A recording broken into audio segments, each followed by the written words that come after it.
नमस्कार मित्रांनो, विणी दोघातीलही तुटेना या मालिकेच्या आजच्या भागामध्ये अगदी मनपूर्वक मी तुमचं स्वागत करते। आजच्या भागामध्ये समर मात्र आजीच्या रूममध्ये येतो। आता स्वानंदीला गिफ्ट द्यायचं असतं, काहीतरी खास गिफ्ट आणलेलं असतं आणि तो म्हणतो की आजी ऐक ना। त्यावरती आता आजी म्हणते की काय झालं।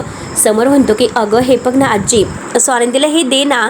तर आजी म्हणते की अरे तुला काय झालं देण्यासाठी। आजी विचारते की अरे त्यामध्ये नक्की काय आहे आणि मी काय सांगू स्वानंदीला। तेव्हा तर समर म्हणतो की यात नऊवारी साडी आहे। आजी म्हणते की काय बोलतोस, नऊवारी साडी आणि हे बघ आता तू जर बोलला नाही तर मी कशी द्यायची बरं।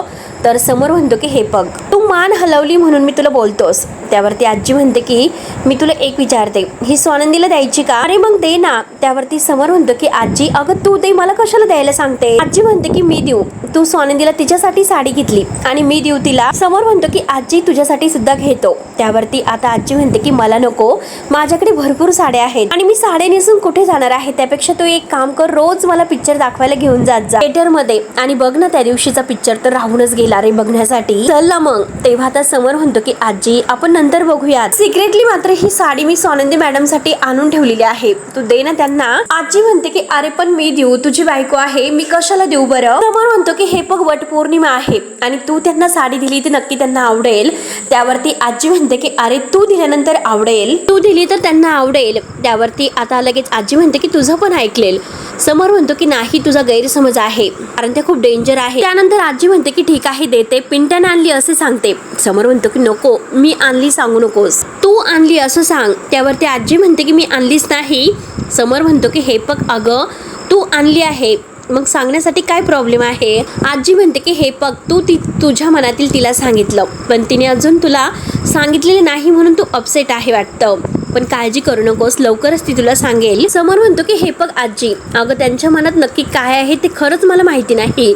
जर त्यांनी मला कबूल केलं असतं, सांगितलं असतं तर मी साडी स्वतःहून त्यांना दिली असती आणि त्या जर काही बोलल्याच नाही, मग ही साडी वटपौर्णिमा आहे आणि तुम्ही नेसा, मग मी त्यांना असं कसं देऊ शकतो। आणि त्या जर माझ्यावर चिडल्या तर त्यापेक्षा तूच दे। त्यावर आजी म्हणते की हो ठीक आहे बरं मी देते। आजी आता ते साडीचं बॉक्स घेते आणि त्यानंतर स्वानंदी मात्र आपल्या रूम मध्ये इतकी खुशून हसत असते, इतका तिला आनंद होत असतो, कारण समर तिला आय लव्ह यू म्हटलेलं आहे। ते सर्व क्षण तिला आठवतात आणि ती स्वतःशी आता हातातील ब्रेसलेट बघून हसत असते।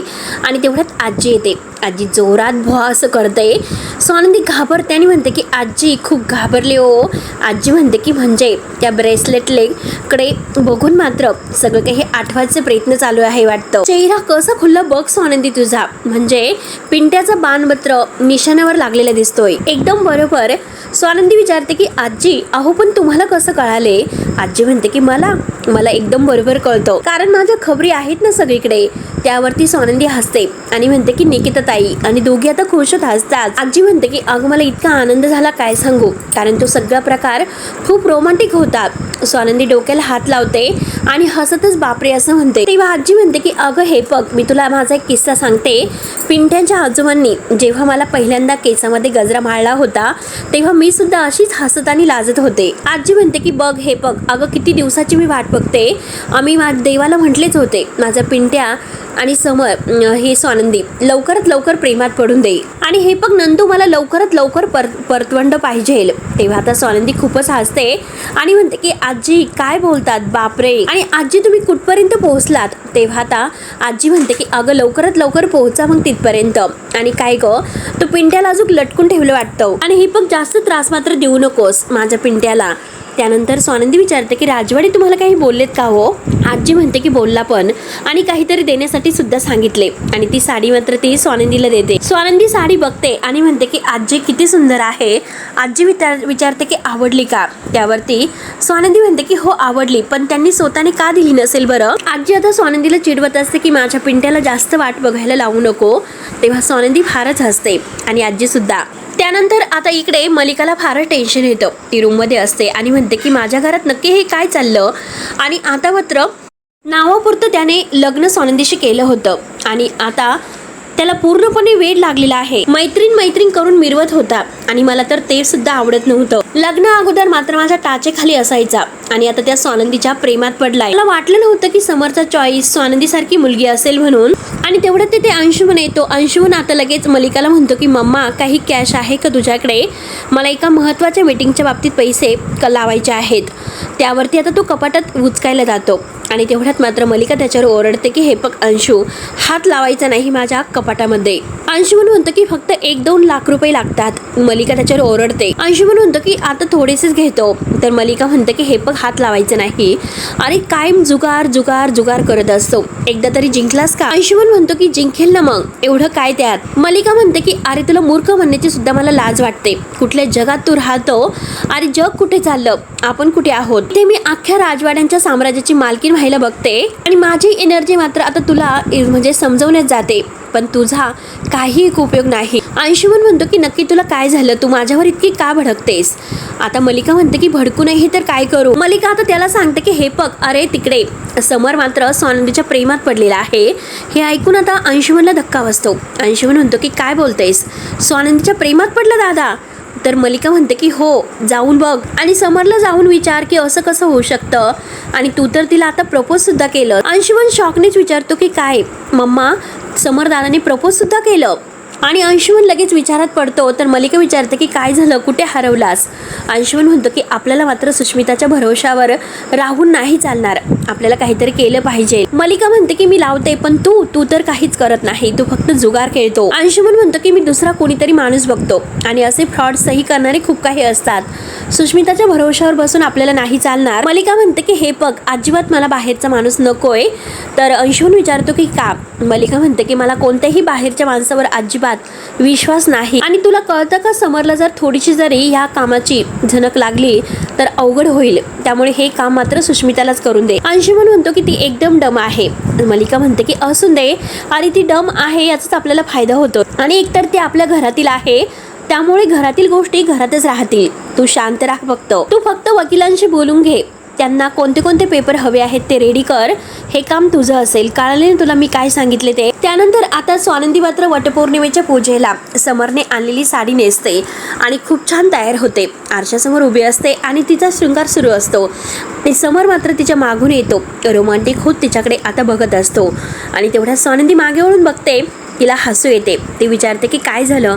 समर म्हणतो की काही नाही. स्वानंदी विचारते की सर्व काही ठीक तर आहे ना? समर म्हणतो की हो नक्की. स्वानंदी बेडवर बसते आणि बांगड्या घालत असते. आणि तेवढ्यात समर तिला विचारतो की काय झालं, आज इतकं खास, इतक्या छान नटलेले आहेत, काय आहे खास? स्वानंदी म्हणते की अहो वटपौर्णिमा आहे आज. स्वानंदी म्हणते की आज मी उपवास सुद्धा केलेला आहे. समर म्हणतो की कशाला? स्वानंदी म्हणते की हो केला, आजीने सांगितलं म्हणून केला, पण तुमच्यापेक्षा आजीचा मान मोठा आहे. स्वानंदी बरोबर आता समरची विकेट घेत असते आणि म्हणून म्हटलं की आता आजींसाठी वटपौर्णिमा साजरी करूयात. तेव्हा आता समर स्वानंदीकडे बघतो आणि मनात म्हणतो की हे मात्र बरं आहे, त्यांना मात्र आता माझी बायको असून सगळ्या काही रीती परंपरा पाळता येतात, पण मनातील काही बोलून नाही दाखवता येत. किती त्रास देणार आहात तुम्ही मला अजून स्वानंदी मॅडम? तेव्हा आता स्वानंदी ओळखते की समर मनात काय म्हणतो.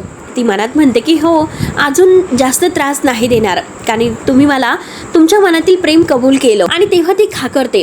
समर तिच्याकडे बघतो आणि स्वानंदी म्हणते की मी काय म्हणते. समर लगेच खुश होत तिच्या जवळ येतो आणि विचारतो की काय म्हणतात. आणि तेवढ्यात मात्र आनंदचा फोन येतो.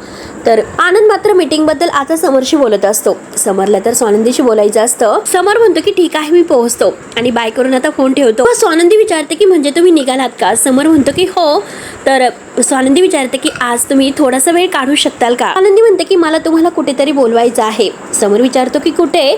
स्वानंदी म्हणते की वडाच्या झाडाजवळ, अगदी 15 मिनिटं भेटला तरी चालेल. समर म्हणतो की ठीक आहे, नक्की वेळ काढतो. तेव्हा समर आता निघून जातो. स्वानंदीला थोडंसं वाईट म्हणजे नाराज होते. त्यानंतर आता इकडे सुष्मिताची सही करण्याची प्रॅक्टिस सुरू असते. तेव्हा मलिका ती सही पाहते आणि म्हणते की ठीक आहे, पण समरचा जो काही यम आहे ना तो जरासा असा ट्विस्ट झाल्यासारखा वाटतो आणि तू करशील व्यवस्थित, आणि तुला नवीन न्यूज मिळाली की नाही असं सुष्मिताला विचारते. सुष्मिता म्हणते की कोणती न्यूज? तर मलिका म्हणते की अगं समरने स्वानंदीला प्रपोज केलेला आहे. हे ऐकून आता सुष्मिताला आनंद होतो. ती म्हणते की काय सांगता, म्हणजे ताई आणि जिजू मात्र आता फायनली रिअली कपल होणार आहे. तर वाव नाईस. तेव्हा आता मलिका म्हणते की हो नाईस नाईस. अगं तुला कळतं का, तुझी स्वानंदी ताई तुझ्या आणि आयुष्यमानच्या लग्नाने थोडीशी तरी आनंदित झाली का? आणि तू तर नाईस नाईस म्हणते आणि तिच्यासाठी तू कशाला इतकी हॅपीनेस होते? मलिका म्हणते की असं का होतं, कारण तू खूप चांगली आहे. तर सुष्मिता म्हणते की हो मी ताईपेक्षा चांगलीच आहे आणि करून दे त्यांना दोघांना एकदम एकमेकांना प्रपोज. मला काय करायचं? मलिका म्हणते की अगं इतका सुद्धा चांगला विचार करायचा नाही. आणि बघ ना अगं तुझी ताई तर हवेतच असते आणि आज तर वटपौर्णिमा आहे. आज तर मात्र दिखावाच करणार की मी किती आता पतिव्रत आहे, किती आदर्श सून आहे, किती ग्रेट आहे, असा मात्र तिचा शो अप चाललेला असणार आहे. सुष्मिता म्हणते की नाही नाही इतकी ग्रेट सुद्धा ती नाही. मलिका म्हणते की ती आपल्याला माहिती आहे पण तुझ्या समर जिजूंना कुठे माहिती आहे? पण तो मात्र त्या दिखाव्याच्या प्रेमात आंधळा झालेला आहे की नाही? आणि त्याला तर असंच वाटत असणार की या घरात मात्र सगळ्यात जास्त आदर्श सून फक्त माझी बायको स्वानंदीच असेल. सुष्मिता म्हणते की असं कसं? अहो या घरातील मात्र मालकीन मी आहे, त्यामुळे आता या घरातील आदर्श सून आणि मॉनिटर तर मी आहे. मलिका म्हणते की पण नाही अगं स्वानंदी तसं नाही दिसून देणार. तर लगेच सुष्मिता म्हणते की जर तसं असेल तर मात्र मी स्वानंदी ताईची पूजा सक्सेसच नाही होऊन देणार. तेव्हा मलिका आता लगेच खुश होते. सुष्मिता मात्र आता काहीतरी विघ्न आणण्याचा प्रयत्न करणार असते म्हणून. त्यानंतर इकडे स्वानंदी रूम मध्ये असते आणि निकिताचा फोन येतो. दोघी एकमेकींना गुड मॉर्निंग करतात. निकिता विचारते की काय ग पूजेची तयारी झाली की नाही? स्वानंदी म्हणते की हो झाली आणि राजवाडींनी माझ्यासाठी आजीच्या हातून छान पैठणी पाठवली आणि तीच नेसली मी आता. निकिता म्हणते की बाई अगं समोर तर घायल झालं असेल. स्वानंदी विचारते की निकिता ताई अहो मी त्यांना फार त्रास देते का? तर निकिता म्हणते नवऱ्यांना त्रास द्यावाच लागतो पण आता जास्त त्रास देऊ नकोस, पटकन सांगून टाक. स्वानंदी म्हणते की हो खरं तर मी वटपौर्णिमेचीच वाट पाहते आणि आजच्या दिवशी सांगायचं ठरवलं. तेव्हा निकिता म्हणते की हो हे परफेक्ट आहे कारण वटपौर्णिमेशिवाय आता दुसरा कोणताही चांगला मुहूर्त नसणार आहे, त्यामुळे तू आजच सांग असे निकिता म्हणते. त्यावरती लगेच आता स्वानंदी म्हणते की अहो पण कसं सांगायचं, आजच मात्र म्हणजे खूप मीटिंगला आलेल्या आहेत. निकिता म्हणते की काय बोलते, म्हणजे तो ऑफिसला गेलेला आहे का? निकिता म्हणते की अगं तू का त्याला जाऊन दिलंस? स्वानंदी म्हणते की त्यांना मीटिंग होती त्यामुळे जावंच लागलं. निकिता म्हणते की मीटिंग आनंदने हँडल केली असती. त्यावरती स्वानंदी म्हणते की आनंद दादांनीच फोन केला होता आणि त्यानंतरच गेले. निकिता म्हणते की आनंद थांब, आता आनंदकडे बघते, त्या माणसाचं मी काय करू, थांब मी त्याच्याशी बोलते. स्वानंदी म्हणते की नको आत्ता नको, काम महत्वाचं आहे, आपण नंतर बोलूयात, निदान वटपौर्णिमेला तरी भांडण नकोय, येतील आणि माझ्यावर चिडतील त्यापेक्षा. निकिता म्हणते की तू वेडी आहेस का? काम महत्वाचं आहे की प्रेम महत्वाचं आहे? थांब मी त्याच्याशी बोलते. आणि लगेच निकिता फोन बंद करते आणि आनंद मूर्ख माणूस आहे असे बोलून आनंदला फोन करते. तर इकडे स्वानंदी आता थोडीशी नाराज होते आणि म्हणते की इतकं तयार होऊन काय उपयोग आहे तरी. त्यानंतर स्वानंदी आजीकडे येते आणि आणते की आजी. तर आजी आता स्वानंदीचे रूप बघून खूपच खुश होते. आजीच्या पायात स्वानंदी पडते. आजी खुश होत आता सुखी राहा असा आशीर्वाद देते. तेवढ्यात सुष्मिता आणि मलिका बाहेर येतात. सुष्मिता लगेच विचारते की काय ग ताई तू कुठे निघालीस? तेव्हा स्वानंदी खुश होत म्हणते की अगं वडाच्या झाडाजवळ पूजा करायला. सुष्मिता म्हणते की का नाही, म्हणजे तू मला न विचारता कुठे कशी चाललीस? तेव्हा आजी आणि स्वानंदी सुष्मिताकडे बघतात. आजी रागाने म्हणते की सुष्मिता ही पद्धत आहे का बोलण्याची? आणि पूजेला जाण्यासाठी तिला कोणाची परवानगी घेण्याची गरज नाही आणि तुझी तर अजिबात नाही. सुष्मिता म्हणते की नाही ग्रॅनीला तुम्ही तर म्हणाला होतात की ताईला माझं सगळं काही ऐकावं लागेल आणि आता मात्र ती मला न विचारता चालली. आजचा दिवस मी किती इम्पॉर्टंट प्लॅन केलेला आहे, सगळी महत्वाची काम ताईला द्यायची होती, ती निघून गेल्यानंतर सगळं काही फेल होईल. स्वानंदी विचारते की तुला कुठली काम मला आत्ताच्या आत्ता सांगायची आहे? तेव्हा सुष्मिता म्हणते की स्टाफला काम सांगायचं आहे, घर आवरायचं आहे आणि माझी रूम सुद्धा. स्वानंदी म्हणते की मी सांगायचं आणि करायचं. त्यावरती आजी म्हणते की अगं हे बघ सुष्मिता हे सगळं तू पण स्टाफला सांगू शकते. सुष्मिता म्हणते की हे बघा स्टाफ मात्र ताईच ऐकतो, माझं नाही. मी त्यांना जर काही सांगायला गेले तर त्यांना कळतच नसतं. त्यावरती स्वानंदी म्हणते की ओके ठीक आहे आणि शांत आता दीर्घ श्वास घे आणि आपण कसे आहोत हे जर लक्षात ठेवून वागली तर स्टाफ तुझं सुद्धा ऐकेल. आपण चांगले आहोत ना, मग स्टाफचा अपमान नाही करायचा, स्टाफशी जरा विश्वासाने बोलायचं, त्यांना माणूस म्हणून आदर द्यायचा आणि ते तुझं सुद्धा ऐकतील. मी काही आपल्या घरून स्टाफ घेऊन नाही आलेले, त्यामुळे ते माझंच ऐकतात असं काही नाही. तू सुद्धा त्यांना प्रेमाने समजू शकते आणि हे बघ तुला उपाशी नाही राहावं लागणार. मी सकाळी लवकर उठते ना,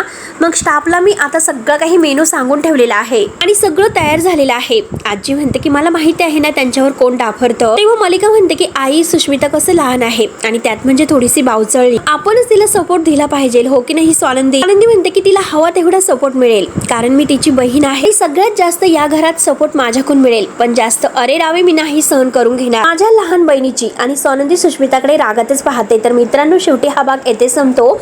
पुढे नक्की काय होणार आहे बघायला विसरू नका. तोपर्यंत धन्यवाद.